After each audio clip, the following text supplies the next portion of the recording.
दानि राजखान्थिनि थासारिनि सायावहाय मा बुंगोन सार? बर्थमान जितु प्रमोद बर'नि दैदेननाय जितु सरकार नङा होमब्ला बे दानि जितु सरकारनि गेजेरजों जेरैबायदि बिटिसि ओनसोलाव मोजां मोनसे थासारि फैनांगौमोन बे थासारिखौ बिथांमोना लाबोनो हायाखै। मानोना रायजो राजाफ्रा जि आसायै बिथांमोननो भट होनानै सरकार खुंनो हानायनि खेमथा बिथांमोननो होदों। बे खेमथाखौ बिथांमोना जेरैबायदि जोंनि बिटिसि ओनसोलाव जेरैबायदि मावनांगौमोन बेबायदि खामानिखौ बिथांमोना मावफुंनो हायाखै। नंखायनो आं खावलायदों बिथांमोना मालाय बुंनायखौ बारा खोनासङालासिनो गावनि सरकार मोरै खुंनांगौ बेखौ नोजोर होनाया मोजां। मानोना जोंनि गेजेराव जि मोनसे थासारि सोमजिहोनो नागिरदों बेहायनो जों बुजिनो हायो जे बिथांनि सरकारा बिटिसि ओनसोलनि सुबुं माहारिफोरनि जिथु मोनसे आसा जि लुबैनाय बे बुस्थुखौ बिथाङा फुलफिल खालामनो हायाखै। नंखायनो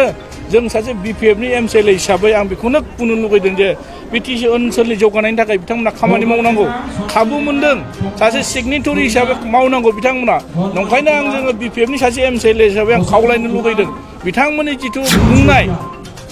बिथांमोना जिबायदि मोनसे बिपिएफखौ ब्लेम खालायनानै गावसिनि खामानि मावनायनिफ्राय एरायनो नागिरनाय बायदिखौ बिथांमोननिखौ आं नुनो मोनदों। ओंखायनो आं खावलायदों जाहाथे बिपिएफआ 17 बोसोराव जेरैबायदि रायजोनि गेजेराव बिटिसि ओनसोलनि माखासे डेभेलपमेन्ट खामानिखौ जि लेभेलसिम दोनफैबाय दिनै आरो बिथांमोना मावनाय सहसो जादों। मानोना जि ओनसोलखौ बिथांमोना दिनैनि थारिखआव बुंनो नागिरदों मा बुंनो नागिरदों मा बुजायनो गावसोरनो स्पष्ट नङा। बिटिआरनि खोथाखौ लानानै बिथांमोना जिबायदि रायजोनि गेजेराव नंखाय मेसेज होनानै जि मोनसे लानानै जिबायदि गावसोरखौ एरायनानै थांनो नागिरदों बेथ' जाफुंनो हाया। नंखायनो आं खावलायदों दिनै बिथांमोना जि बिटिआरखौ लानानै मोनब्रै आफाद एनडिएफबि बेखौ जों इउबिपि आरो एबसु गासै जयै जितु एकर्ड खालायनानै माखासे एनडिएफबिनि जेंना हिसाबै जानानै थाबाय। सिगनेटरि रन्जन दैमारि बिथाङा दिनै जेलाव दङ। बेखौ दिहुननायनि बिथांमोना जितु मोनसे इनिसियेटिभ लानांगौमोन बिथांमोननि बुंनायनि गेजेरजों ससियेल मिडियानि बुंनायनि गेजेरजों आं नुनो मोनदों जाहाथे बिथांमोना बिथांमोनखौ बख'नायनि जाहाथे गोसो बायदि आं नुवाखै। नंखायनो आं खावलायदों जे जोङो बे माखासे एनडिएफबिफोरनि जेंनाया दासिमबो सुस्रां जायाखै। एनडिएफबिफ्रा जेरैबायदि मोनसे थैबाय जेरैबायदि मार्टियार्स फेमिलिफोरनो मुंख्लं न'खरफोरनो जितु एसक्रिजि होनांगौ बेयो दासिमबो जायाखै। नंखायनो आं खावलायदों बिथांमोना एनडिएफबिनि जेंनाखौ थाब फोजोबस्रांनांगौ। ओरैबायदि मोनसे थासारियाव दङ जि बिथांमोना बुंनो नागिरो एनडिएफबिखौ नाम लायै लायै जेरैबायदि बुंनो नागिरो एनडिएफबिनि साफ्रोमबो जायफोर मावथि जायफोर केडार बिथांमोना दिनै हाजिरा मावलाबायनानै जानानै दङ।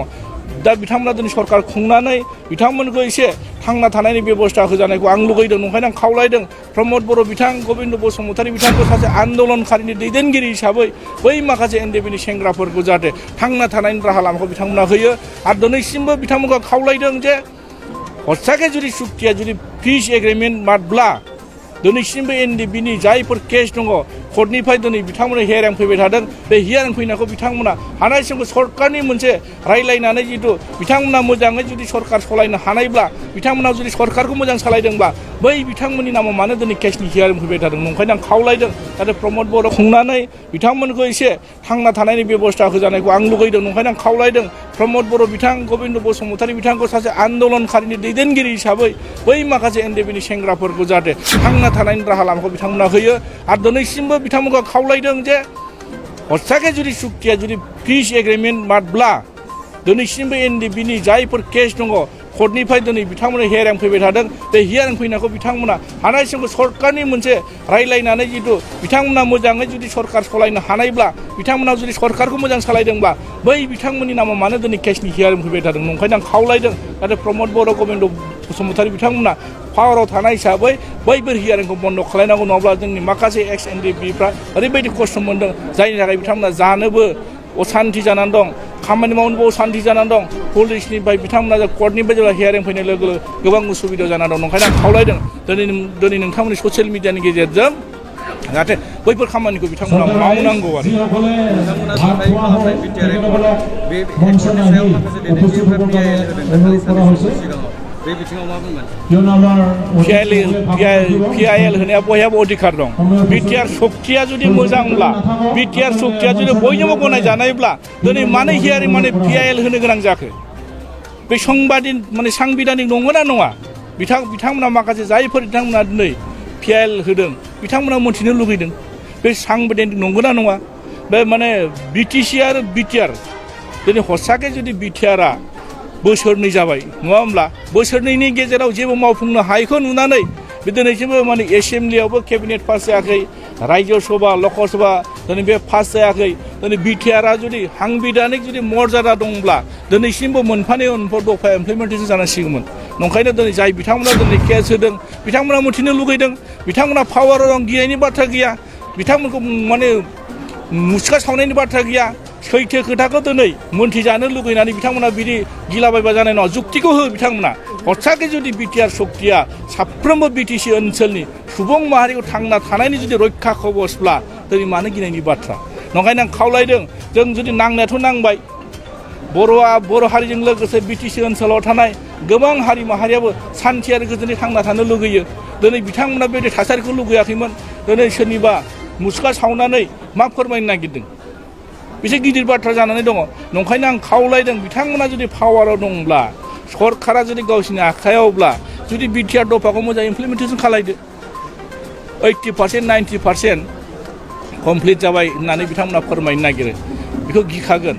बे माखासे थाखानाय जोंनि 6 शिडिउलाव मोननाय पावार एन्ड फांसनफ्रा खमायनानै थांनो नागिरदों नामा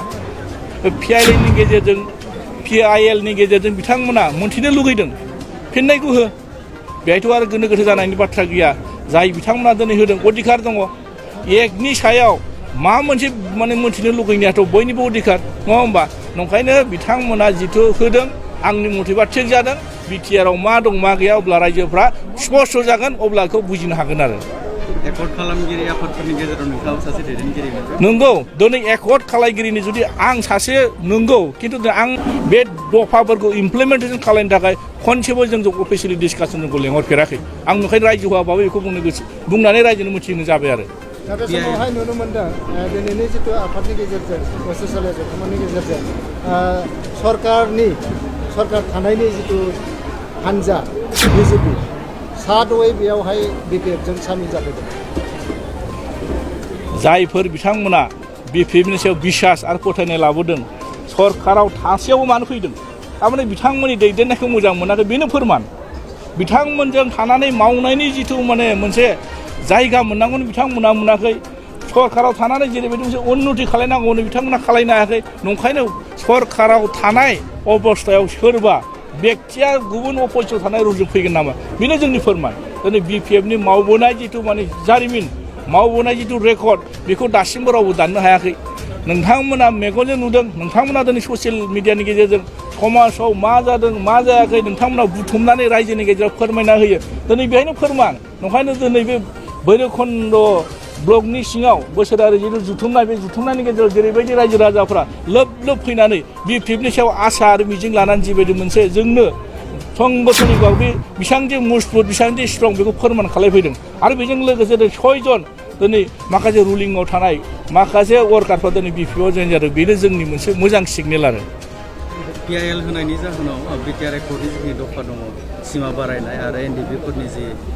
जेलाव थानायफोरखौ गनाय बियो होबथानो हासिगौ होननानै दिनै एकर्ड खालामगिरि बिथांमोना बुंदों बे गासिबो नंखाय गावसोरखौ दायनिफ्राय बारग'नो थाखाय बे बाथ्राखौ बुंदों बिथांमोना बे पिआइएलआ आलादा बुस्थु